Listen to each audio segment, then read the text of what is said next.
Ain't no elevator to the top. You got to take the stairs.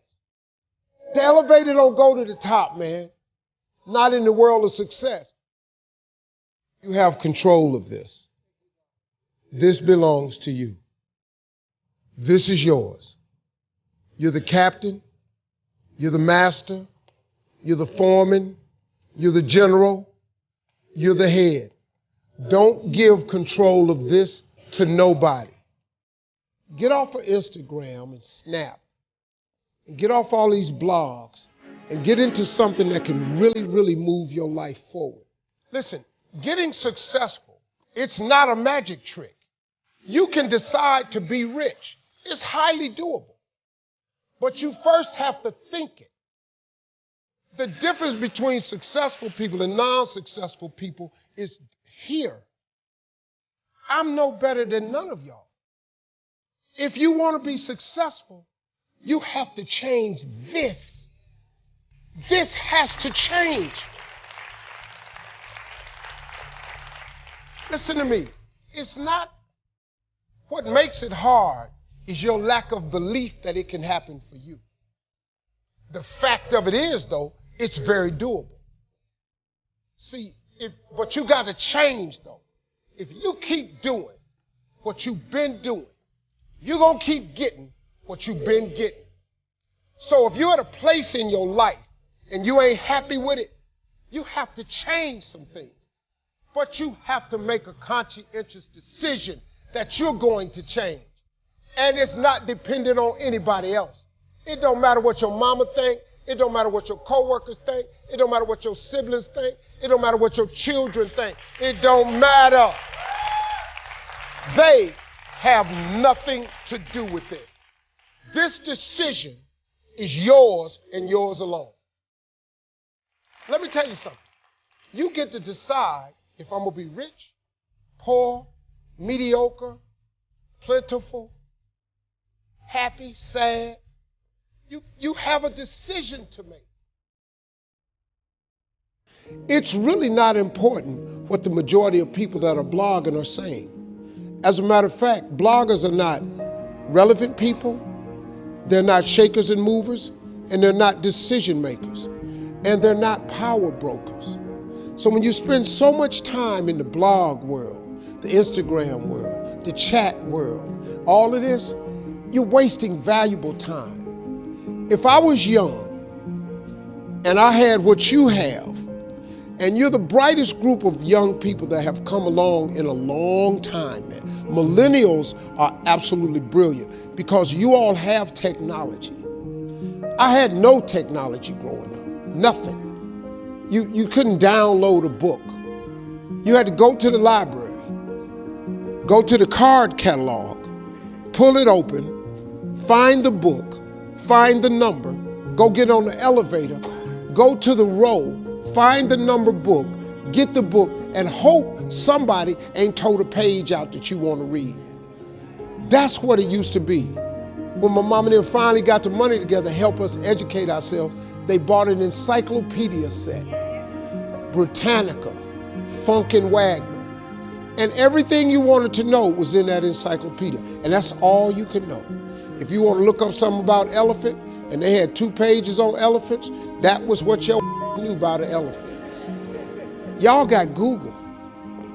You can Google anything. You all have stuff at your fingertips that can make you great. But if you can combine your technology with your parents and your grandparents' work ethic, your could be rich.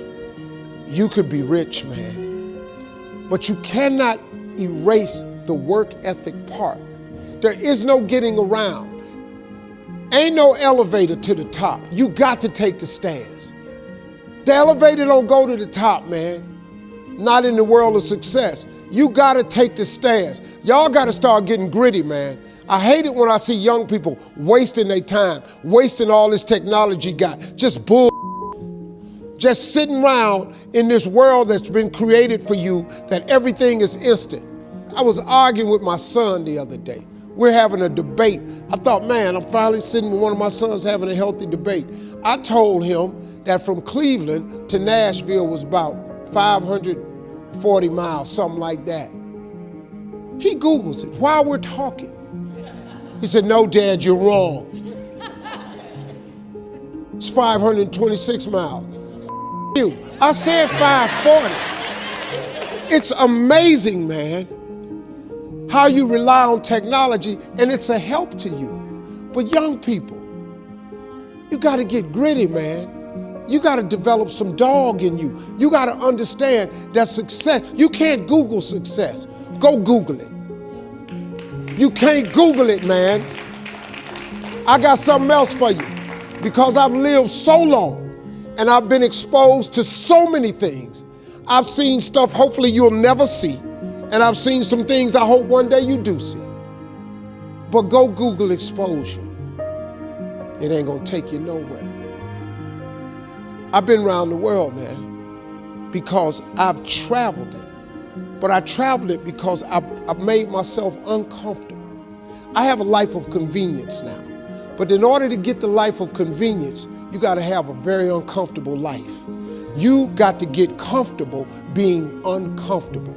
Stop trying to do everything the short way. Stop trying to figure out the easy way, because the ain't gonna happen. I got news for you, man. It's not happening, young people. You got to get messed up sometime. You got to get dirty. You got to get your feelings hurt. You got to get disappointed. You got to get told no. You're going to ask somebody for some money. He going to tell you no. But at least then, when I see somebody trying and I tell them no, I try to at least give them something else. See, I'm not going to hand you a fish sandwich. I'll teach you how to fish. But I'm not giving you a fish sandwich. You can forget that.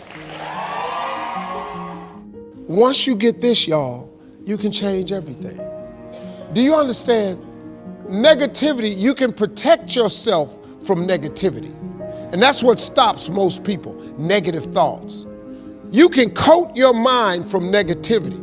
It's a real simple exercise to do. I do it every morning before I walk out the door. So I walk out as a positive person. You know, I get tired sometimes. That's different from being negative, because I get mentally drained from my job at times. But to coat your mind from negativity, the way you can put a coating around your mind is with one simple thing: gratitude. Gratitude erases negativity. I'm gonna show you how this works. If you wake up in the morning and you start having negative thoughts, man, this ain't my day. I woke up on the wrong side of the bed. I'm tripping, I just don't feel myself. Every time you feel, in the middle of the day, if you feel yourself doing that, stop, just stop for a second. And start going over in your mind everything you have to be grateful for. Not everything you want, everything you already have, because what you have is substantial. You just haven't gone over the list and taken inventory in a long time. But the fact that you can walk, that's a blessing. The fact that you woke up, that's another blessing. The fact that you can see, think, reason, that's another blessing. The fact that you can go somewhere and get yourself something to eat, that's another blessing. The fact that you can go and turn the key and call someplace home, that's another blessing.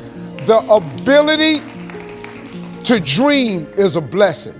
The fact that you have an opportunity to get it right is another blessing. And I'm just talking to you, I don't even know you. I could give you 50 things you ought to be grateful for right now. I don't even know you. Start coating your mind with gratitude. It'll change everything for you.